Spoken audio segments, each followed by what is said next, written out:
Hey, welcome back. I'm Ash and this is Sage. Hi, good to have you here with us today. You know what? I had a moment this morning. I was making coffee in the office kitchen, just standing there. And my manager walked in. She said something to me and I completely froze. What did she say? She asked, "Can you give me an update on the project?"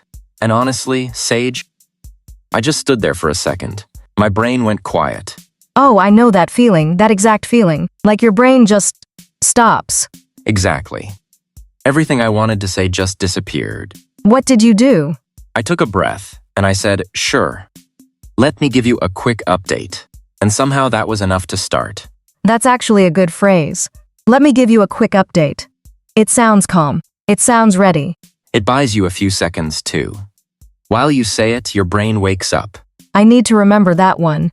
You can try saying it slowly if you want. Let me give you a quick update. Just like that. Simple, calm, professional. You can use it with any manager, any coworker. And it sounds confident even when you don't feel confident. That's the thing about work English. Sometimes the words help you feel calmer. Not just sound calmer. I didn't used to believe that, but I think it's true now. So how was your morning? Honestly, a little stressful. I had a Zoom call at 9, and I joined late. Oh no. Only 2 minutes late, but still. Everyone was already talking, and I didn't know what was happening. What did you do? I just said, "Sorry I'm late, can someone catch me up?" They did, it was fine. That phrase is really useful. Can someone catch me up? It means, can you tell me what I missed? I was nervous to say it though. I thought maybe it sounded bad. Like I wasn't prepared. No, it sounds normal. It sounds human. People join late sometimes. Life happens. The manager just said, "We were just discussing the deadline." And that was it. No problem. See, most moments are smaller than they feel. You're right. Inside it felt huge. Outside it was nothing. Have you had a moment like that? A moment that felt big but was actually fine? Just think about it for a second. So I want to ask you something, Ash. You always seem calm in meetings. Are you always calm? Or is it different inside? Honestly, different inside. I'm not always calm. I just try to slow my speech down. When I slow down, I feel more in control. Really? Just slowing down helps? Yes. When I speak fast, I make more mistakes. When I slow down, I think better. The words come more easily. I speak fast when I'm nervous. I know I do it. Everyone does. It's very natural. But try this. Before you speak in a meeting, take one quiet breath, then start. Just one breath? Just one. It changes things. It's small, but it works. I'll try that. I really will. You know, I read something interesting this morning. Before all the coffee drama, What? there was an article about how more companies now are focusing on communication skills. Not just technical skills. Really? Like speaking and writing? Yes. Things like giving updates clearly, writing professional messages, speaking up in meetings. Companies now say these skills matter as much as the technical work. That's interesting. And a little scary. Why scary? Because my technical work is good. But my communication, I'm still building that. That's honest. And actually, most people feel that way. Even native English speakers. Wait. Really? Yes. Communication is a skill. It takes practice. It's not just about language. Okay, that actually makes me feel better. The article said one thing that stayed with me. It said the most important phrase in any workplace is, "Let me make sure I understand." That's a good one. Let me make sure I understand. You can try saying it. Let me make sure I understand. Say it slowly if you want. It sounds polite. It sounds careful. It doesn't sound weak. Exactly. It shows you are listening. It shows you care about getting things right. I used to just nod and pretend I understood. We all did that. I still do it sometimes and then regret it later. Tell me about it. I once nodded through an entire meeting, walked out, had no idea what I was supposed to do next. What did you do? I sent a message to a coworker after. I said, "Can you help me understand what we decided?" And she just sent me her notes. It was fine. That's a good solution. You found a way. You didn't just sit with the confusion. I was embarrassed to ask during the meeting, but the message felt easier. Messages are good for that. Lower pressure than speaking in real time. I write better than I speak sometimes. My brain has more time. That's completely normal. Many people feel that way. Writing gives you space to think. But I want to speak better too. That's why I listen to things like this, to hear how English sounds naturally. Just listening is actually very powerful. You're training your ear. You're absorbing rhythm and phrases without even trying. It doesn't feel like studying when it sounds like a conversation. That's the point. Listening is learning. Just being here is doing something real. Ash, can I tell you something a little embarrassing? Of course. In my first week at this job, I misread an email. My manager wrote, "Let's align on this." And I didn't know what align meant in that context. Oh. What did you think it meant? I thought it was something design related, like alignment on a page. So I prepared design notes. And the meeting was not about design. Not even close. It was a strategy discussion. I showed up completely wrong. What happened? My manager looked at my notes and was confused. I just said, "I'm sorry, I think I misunderstood," and we moved on. That is a very useful phrase. I think I misunderstood. Clean, simple, no drama. It felt terrible at the time. I know. But that kind of moment teaches you more than 10 lessons. True, I never misused a line again. And now you know what it means. Let's align means let's make sure we agree. Let's make sure we're on the same page. On the same page. I hear that a lot. Yes. Are we on the same page? Means do we understand each other the same way? That one I know now, I use it sometimes. Good. That's how it works. One phrase at a time. Slowly. Over time. Do you feel nervous at work now? Speaking in English? Less than before. But still sometimes. Big presentations still feel uncomfortable. You get nervous before presentations. Everyone does. I just hide it a little better now. How? I prepare my first sentence very carefully. Just the first sentence. Because once I say it, the rest comes more easily. Just the first sentence? Just the first. Something like, "Thank you for being here. I want to share a few things with you today." Simple, clear, calm. And that helps. It gives me a starting point. The rest follows. The brain relaxes once you begin. I always try to memorize everything. And then forget it all when the moment comes. That's too much pressure. Don't memorize the whole thing. Just know your beginning, your main points, and your ending. Opening, main points, ending. That sounds manageable. It is. You don't need to be perfect. You need to be clear. Clear is better than perfect. Yes. A simple sentence said clearly is better than a complex sentence said nervously. I want to write that down. Clear is better than perfect. You can also say it to yourself before a meeting. It helps. Something happened in a presentation I gave last month. I want to tell you about it. Go ahead. I was presenting to 3 people, only 3, but I was so nervous, and in the middle I completely forgot the word I needed, in English. What did you do? I paused and then I said, "I'm looking for the right word. Give me one moment," and I found it. That is honestly a great response. They didn't mind at all. One person smiled, I think in a kind way. "I'm looking for the right word" is a real professional phrase. People use it. It sounds thoughtful, not lost. I didn't know that then. I just said it because I had no other choice. Sometimes the best phrases come from real moments, not from studying. That's true. Real pressure teaches you real language. Have you ever asked someone to repeat something at work? In English? Do you feel comfortable doing that?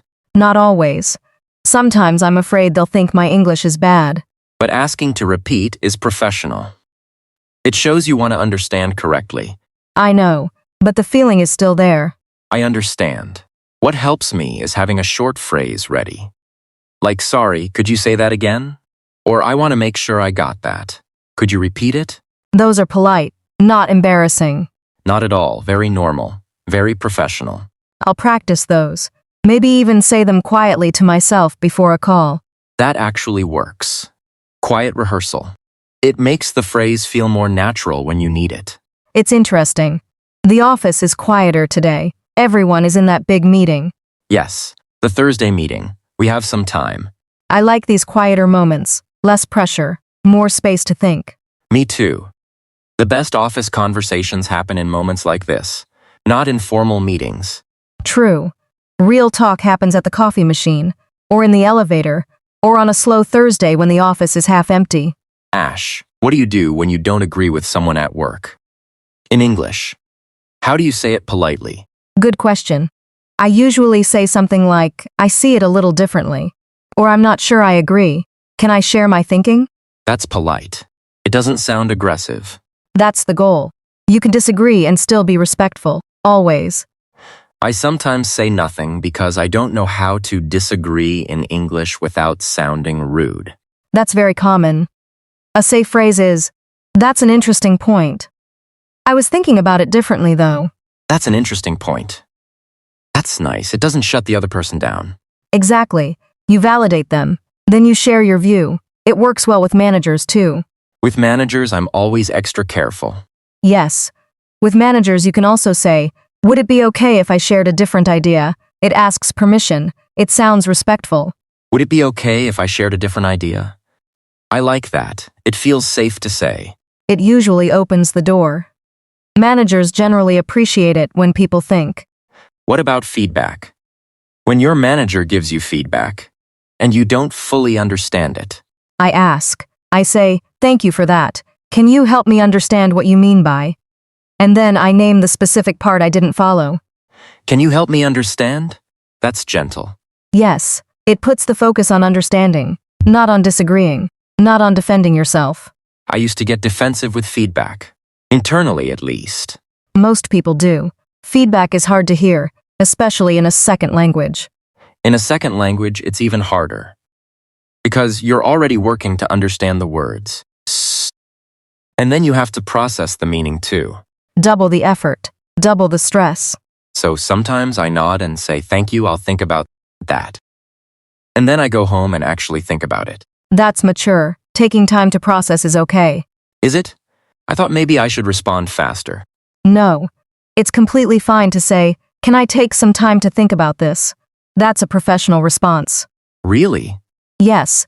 It shows you take the feedback seriously. Most good managers respect that. Okay, that helps. I didn't know that was acceptable. Work culture has room for thinking. Not everything needs an immediate answer. I think I put too much pressure on myself to respond quickly. Most people do, especially in a second language. Take your time. No one is counting seconds. That's reassuring to hear, really. You know what I noticed lately? People who speak slowly and clearly are actually taken more seriously in meetings. More seriously, even if they say less? Yes, speaking slowly signals confidence. It says, I am not in a rush. I know what I'm saying. Interesting. Because I always thought speaking fast showed intelligence.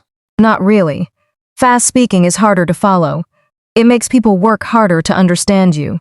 So slow is better? Slow and clear, yes. I'll try to remember that next time I'm in a meeting and I feel like rushing. Slow down. Take a breath. Your words will land better. Your words will land better. I like that phrase. It means people will understand you and remember what you said. Okay, so slow speech, clear opening, no nodding when you don't understand, and a few ready phrases. That's a good list for anyone. Have you ever had a really bad connection during an important call? Yes. Once during a meeting with a client, my internet cut out completely. For maybe 3 minutes. 3 minutes during a client call? Yes. When I came back, I said, I'm so sorry, I had a connection issue. Can you help me understand what I missed? Can you help me understand what I missed? That's a good recovery phrase. They were patient. The client actually said, no problem. These things happen. See, people are more understanding than we expect. I expected them to be annoyed, but they were kind. Most people are. We imagine the worst reaction, and then the real reaction is much smaller. Our anxiety creates a bigger problem than the actual situation. Often, yes. The fear is louder than the reality. That's something I want to remember. The fear is louder than the reality. It's worth saying to yourself before a difficult call or a difficult meeting. The fear is louder than the reality. Ash, can I ask you something personal? Sure. When did you start feeling comfortable using English at work? Like, when did it shally start feeling natural? Honestly, it came slowly. There wasn't one day when I suddenly felt confident. It built over time. Over a long time. Long enough. But what helped most was using English every day. Even small things. Saying good morning in English. Writing short messages. Small, regular practice. Not big, dramatic studying. No, just daily small moments they add up quietly. And making mistakes? Yes, I made a lot of mistakes. Real ones. Tell me one. A real one. Okay. Early in my career, I was sending an email to a client. I wanted to say the delivery was postponed, but I wrote, the delivery is dead. No. Yes. I mixed up delayed with something else entirely. What happened? The client replied and asked, what do you mean by dead? Is the product discontinued? And I had to write back and explain. What did you say? I wrote, I'm very sorry. I used the wrong word. The delivery is delayed, not canceled. And I apologized properly. And they understood. They did. One word mistake in an email. It felt huge at the time, but it was fine. Mistakes are normal, even at work, even in emails sent to clients. Yes. What matters is how you correct them. A clear, honest correction goes a long way. I'm very sorry, I used the wrong word. That's a good phrase to know. Very clean, very professional. No need for long explanations or excuses. If you've ever made a mistake in English at work, don't worry. It happened to all of us. Even the peeps who seem very comfortable. Every single one of us. That's actually comforting to know. The office is starting to fill up again. I can hear people coming back from that meeting. Already. That went fast. Or we've been talking longer than we thought. Probably that. I lose track of time in good conversations. Before we lose this quiet moment, let's just take a second. Just a moment. No rush. Think about your day. Think about your week at work. Whatever it looked like. Whatever happened, good or difficult. You're still here. You're still trying. That matters more than you know. If English at work feels hard right now, it's supposed to feel hard sometimes. That's how learning feels. Hard doesn't mean you're failing. Hard means you're in the middle of something real. And real gets easier slowly, but it does. One meeting at a time. One phrase at a time. Let me leave you with a few phrases from today. Just listen. No pressure to write anything down. Let me give you a quick update. Can someone catch me up? Let me make sure I understand. I'm looking for the right word. I think I misunderstood. Clear is better than perfect. Those are enough for one day. Actually, those are enough for a whole week. Try one tomorrow, just one. In a message, a meeting, a small conversation. One real use is worth more than 10 minutes of practice. Take care of yourself tonight. Rest if you can. Work will be there tomorrow. You'll be a little better prepared than you were today. And that's enough. That's more than enough. Thanks for being here with us today. We'll be back. Same quiet corner, same two voices, same honest conversation. Take it easy, Sage. You too, Ash. And to everyone listening, good luck out there. You've got this.